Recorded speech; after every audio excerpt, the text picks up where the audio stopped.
Listen, saints, the world has a live and let live attitude, which means they don't care and they're not concerned with what happens outside of their reach. Once you're out of their sight, you don't matter anymore. The only thing they care about is what affects them. Worldlings in general have a narcissistic, self-obsessed attitude. If it doesn't bother them or it doesn't hinder them, it's not relevant.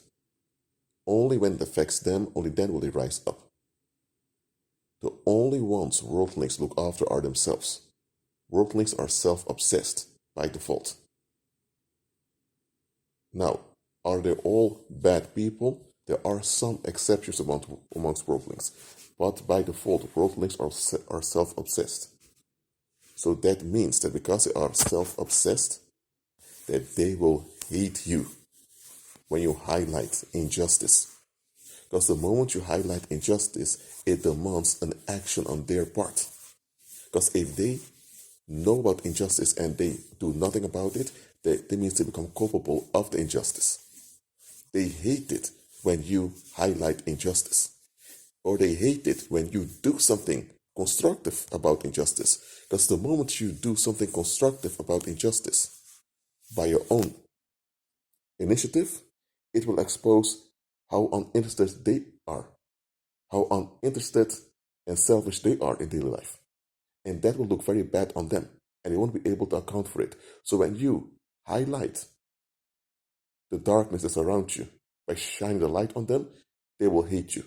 And when you do something about it and you succeed, they turn on you.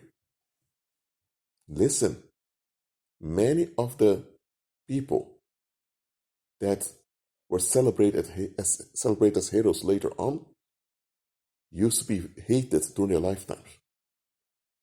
Listen, the prophets were hated.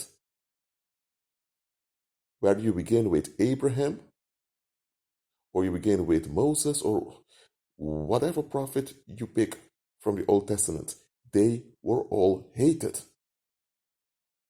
Let's talk about King David. David was hated.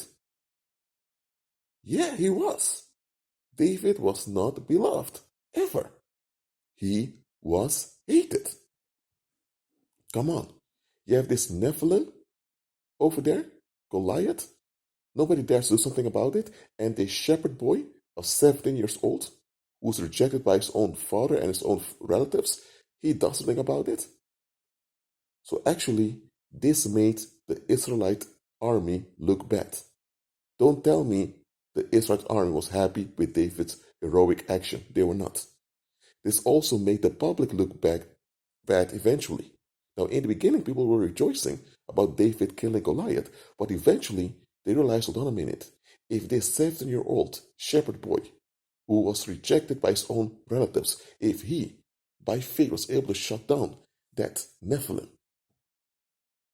why do we have a military who didn't dare to take down one Nephilim?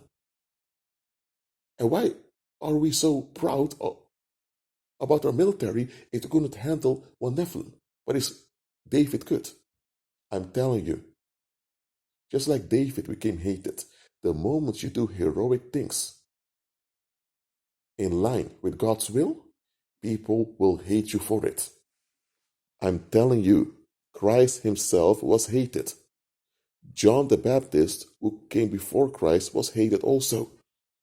Herod had him arrested, and later, one of Herod's attendees at a party even wanted him dead. So Herod had John the Baptist killed. The apostles were hated. The apostle Paul was very much hated.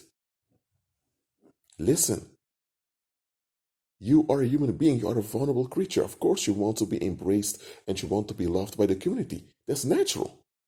But I'm telling you, when you do God's will, expect people to turn on you. When you make steps in life, when you succeed, when you prosper, expect to be hated. Because your prosperity will make the world look bad. Your prosperity will highlight their unwillingness to do something about the issues in their lives. Your prosperity will make you dominant. Your prosperity will make you the one they have to listen to. Your prosperity will increase your relevancy throughout the earth. And that means automatically their so-called relevancy, which you never had, will fade away. I'm telling you, when you're truly prosperous and they have no way to sabotage your prosperity, they will become rabid wolves ready to devour you. They become like hyenas to devour you. So get used to people turning on you, because it will happen to you more often. Embrace those that stay loyal to you. But hey, beware, a lot of folks will turn on you just for the sake of Christ's power that you're operating in. And even those that aren't born again, even those who don't follow Christ, when they shed light on stuff or they do something in harmony with the light, the community turns on them. That's the world. See it for what it is and embrace God's plan for your life. Be at peace.